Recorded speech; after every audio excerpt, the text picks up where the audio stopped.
Hello, sweet friends, and welcome back for another chapter in Charlie and the Chocolate Factory. Now, the good news is we have had a wonderful adventure with Charlie and the other kids and Mr. Wonka and the Oompa Loompas. Sadly, however, we are almost at the end of our story. We have 2 chapters left of our book. Today's chapter is fairly short, and then we will have one more after that.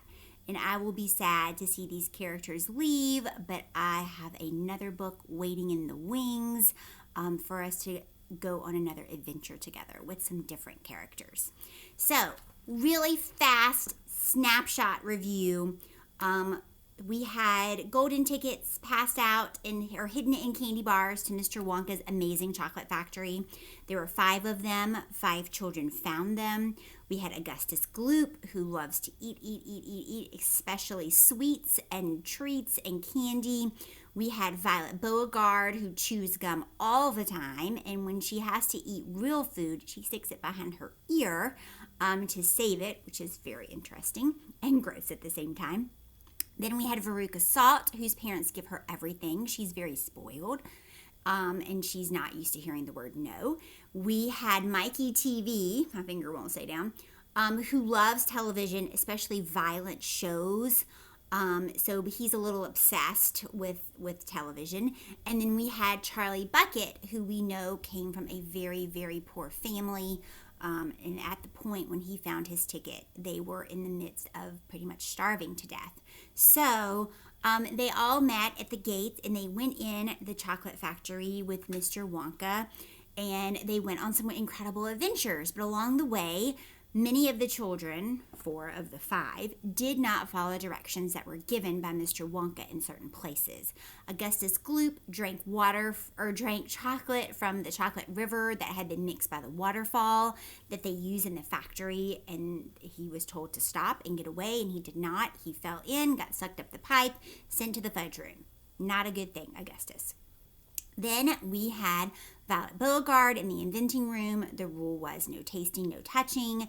She proceeded to eat that incredible sounding piece of gum that gives you 3 meals in one. It gave you soup, and it gave you roast beef stuff, and then it gave you blueberry pie, and it sounded amazing. So she snatched it, ate it, but when she got to the blueberry part, she swole up like a blueberry and turned violet, just like her name. And the Oompa Loompas had to roll her into the boat and take her to the de-juicing room to try to squeeze some of that blueberry juice out of her, right? Then we had Veruca Salt with the nut room. They were looking in the window at those amazing squirrels that were taking walnuts out of the shells. And the way they do that is they test them, sorry, there was something on my face, by knocking on the nut and listening. And if it's a bad nut, they throw it down the garbage chute, which is a hole in the floor. If it's a good nut, they take out the part of the walnut that you eat for the factory. So Veruca decides she has to have one of these squirrels. Mr. Wonka tells her no, they belong to him. They are not for sale. She cannot have one.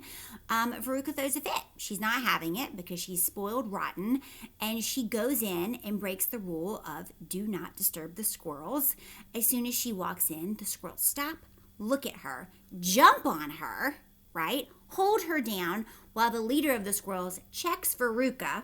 She is a bad nut, which we knew that from towards the beginning, didn't we? And they carried her and tossed her down the garbage chute, and her parents went after her to try to make sure she would be okay. Then we went to the chocolate television room, or the television chocolate room, and Mikey TV and Charlie Bucket witnessed a giant bar of chocolate being zoomed across the room into a television set where you could reach in and take the chocolate and eat it. Normally, you cannot do that. If you go up to your television screen, it's just a screen. Like, you can't reach into it. So this was amazing. Everyone was very impressed. It's going to change the world. Then Mikey TV, being obsessed with television as he is, decides he's going to be the first human sent by this amazing camera and television. And so he flips the switch, jumps in front before anyone can stop him, and he got sent across the room. But when he came into the television set, he was only an inch tall, right? This caused a big disturbance. His parents are very upset. They've decided no more television. Mikey throws a big fit. His dad sticks him in his pocket. And they take him off to find the machine that stretches bubble gum. And they're going to try to put Mikey in that machine and slowly stretch him back out, right? And Mr. Wonka says he's going to be very thin, but don't worry. He has this very amazing vitamin that he's going to give him that will fatten him right up, as he says. However, it does have the Wonka vitamin in it, which makes your toes apparently grow as long as your fingers, which is very interesting.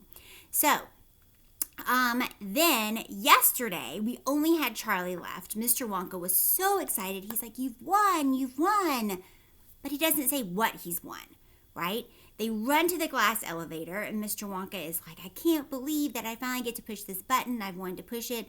It's the up and out button. And Grandpa Joe and Charlie are like, what do you mean up and out? Up and out, what does that mean?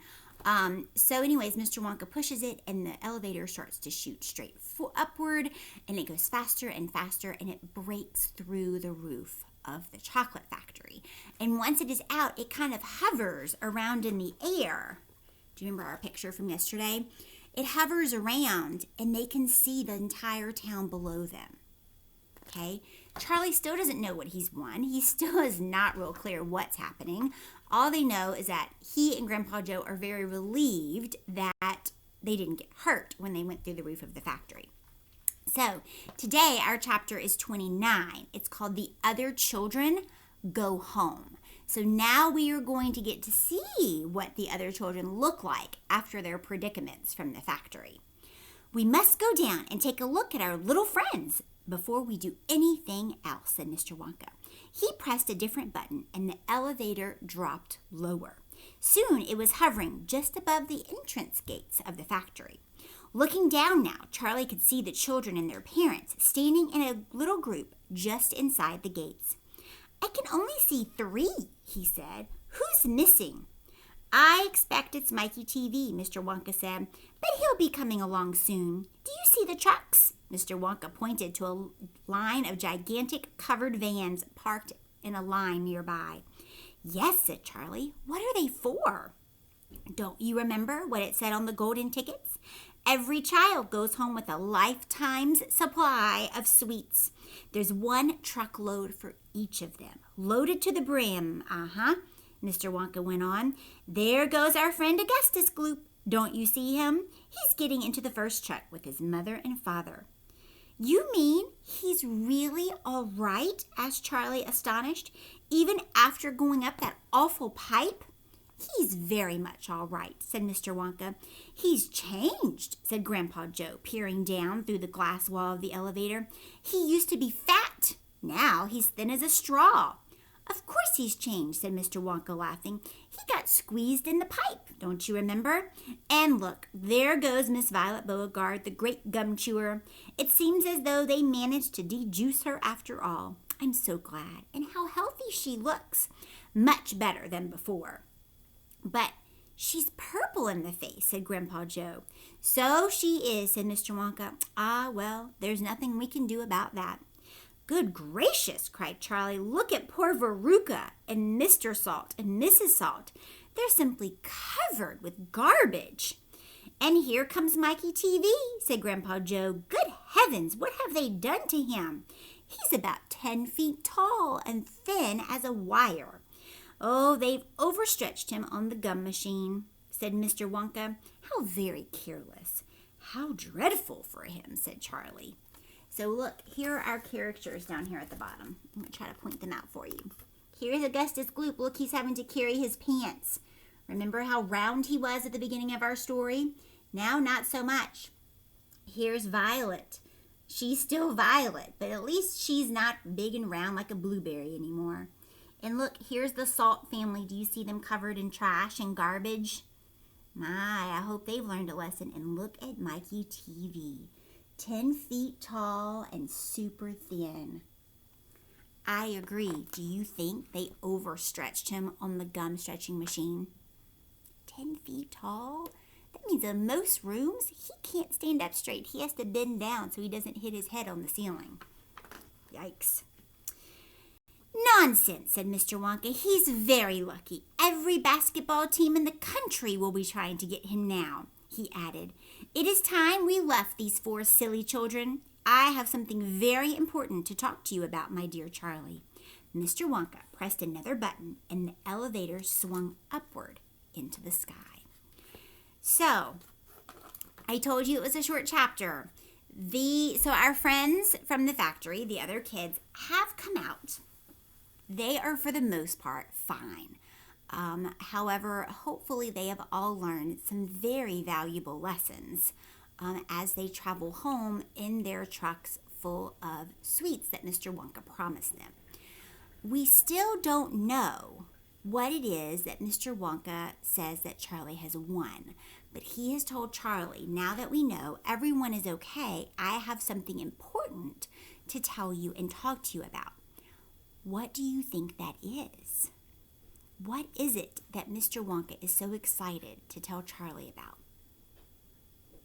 All right, find someone in your house today and tell them about what happened to the 4 silly children, as Mr. Wonka called them, how they came out at the end, and what do you think Mr. Wonka needs to talk to Charlie about? All right, friends, we have one more chapter left, and we will see each other for that one tomorrow. I hope you have a great day, and I will see you soon.